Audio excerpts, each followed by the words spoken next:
In this video from IT Free Training, I will look at DDR memory, or double data rate memory.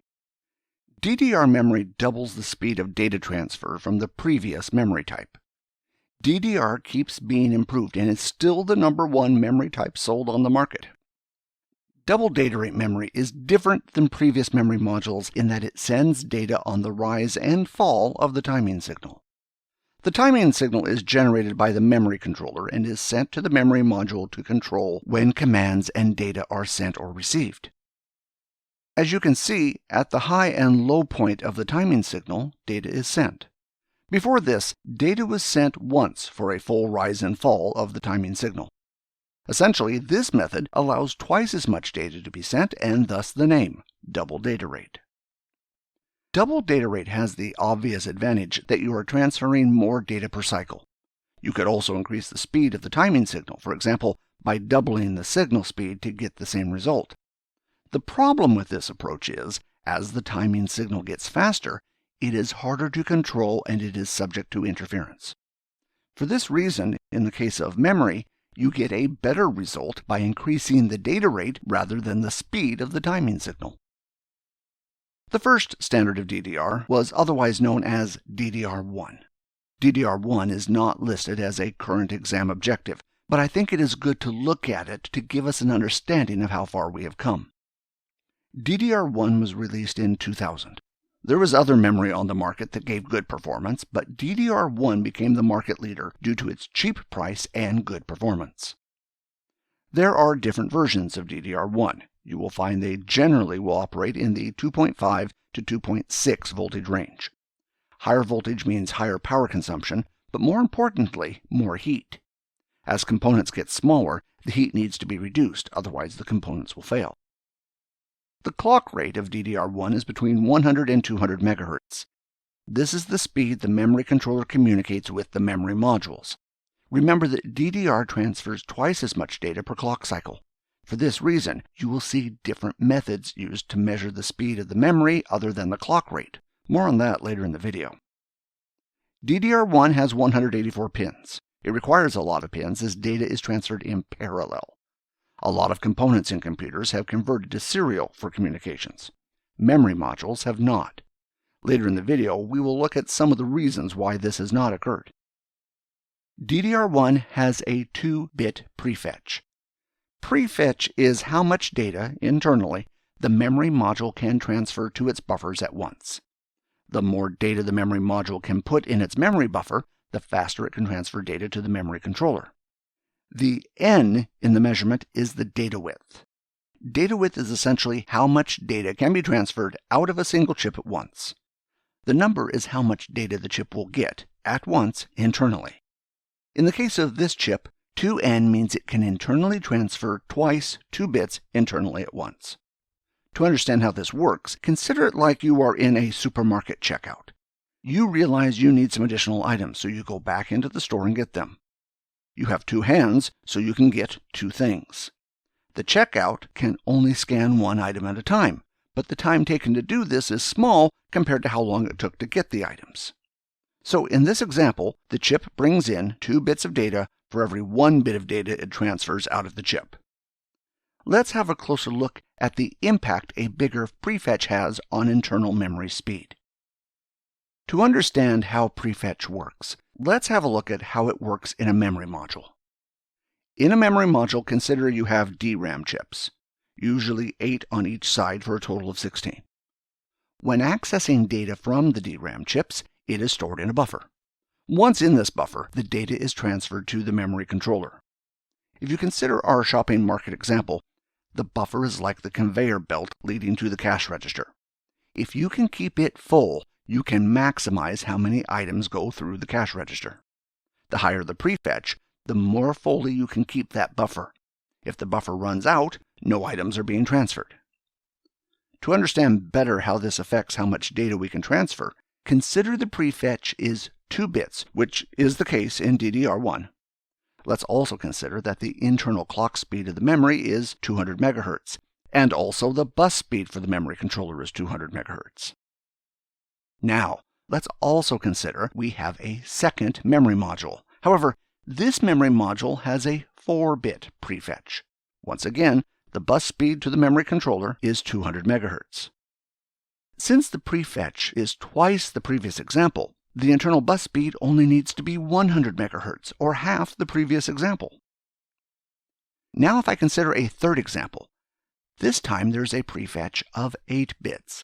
This is 4 times the first example, and thus the internal bus only needs to be 50 MHz. These 3 examples will transfer the same amount of data. The only difference between each is the amount of prefetch each can do. As we will see shortly, newer design DDR has a higher prefetch. This is one way the memory modules can transfer more data. However, they have lower internal clock speeds and bus speeds. You can start to understand why memory modules are still able to transfer in parallel while other devices in the computer are using serial. It's simply because even though data transfer speeds have increased, the speed of the buses and internal speeds have only increased slowly. In the future, we may see a change to serial transmission, but at present, parallel is working fine. With all these different factors, it would be good to have a way of measuring speed. Back in DDR1 days, there was a method commonly used. It is not used so much now, but good to know if you are working on an old computer. To measure the speed of memory, the memory may have the speed in megabytes per second printed on the sticker of the memory module. If I consider my DDR1 example memory module, on the sticker is the measurement of how fast in megabytes per second the memory is. To calculate this, the following formula is used. The clock rate is the bus speed to the memory module. Since double data rate transfers on each timing signal, we need to multiply by 2. Lastly, 64 bits or 8 bytes are transferred at once, so we need to multiply by 8. To work out the speed of this memory, I need to substitute the clock rate in the formula.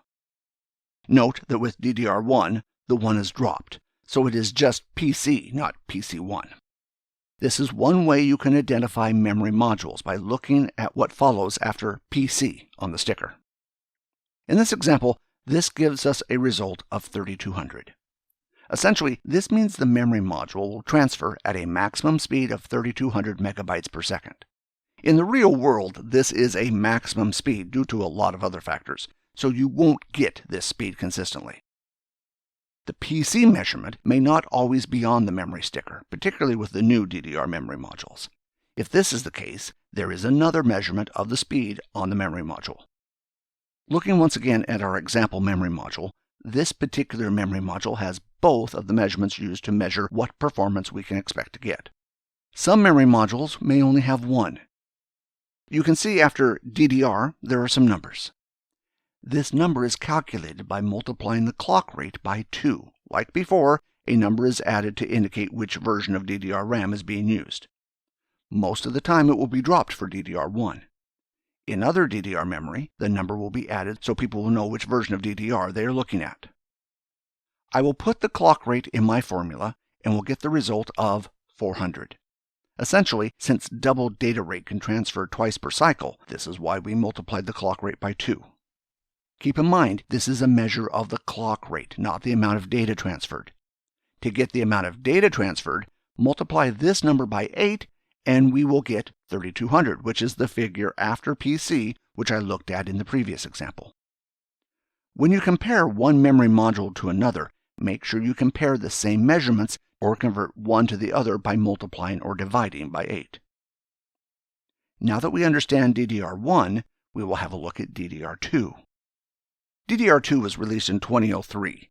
There were other memory modules on the market, but due to its low cost compared to the others, it has become the dominant memory on the market. DDR2 reduced the voltage down to 1.8 volts. Lower voltage means less heat, which allows for more transistors on the chip. This becomes more important when trying to increase the amount of data that can be stored on a memory module. The next change was that the clock rate was increased. The clock rate has essentially doubled from DDR1. The faster clock rate allows more data to be transferred over the bus to the memory controller. The next change was that the pin count increased to 240 from 184. The memory module still transfers 64 bits at once, and the additional pins allow for better control of the memory module.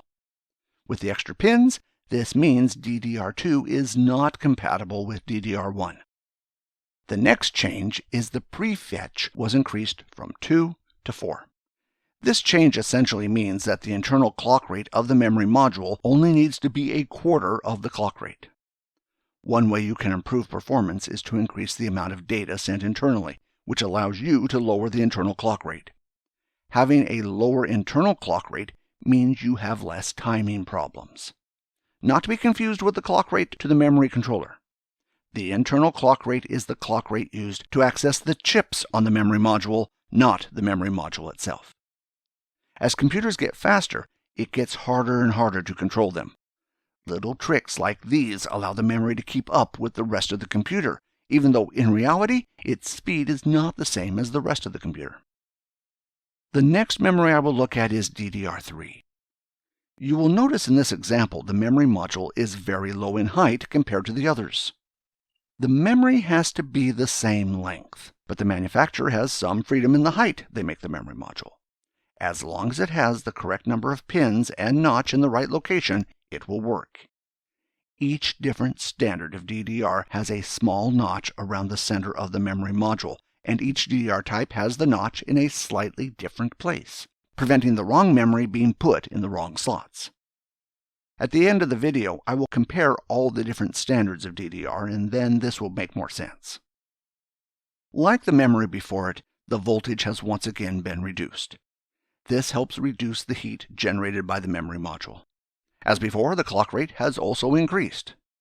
As computers get faster, the memory needs to get faster as well. Remember, this clock rate refers to the bus between the memory module and the memory controller.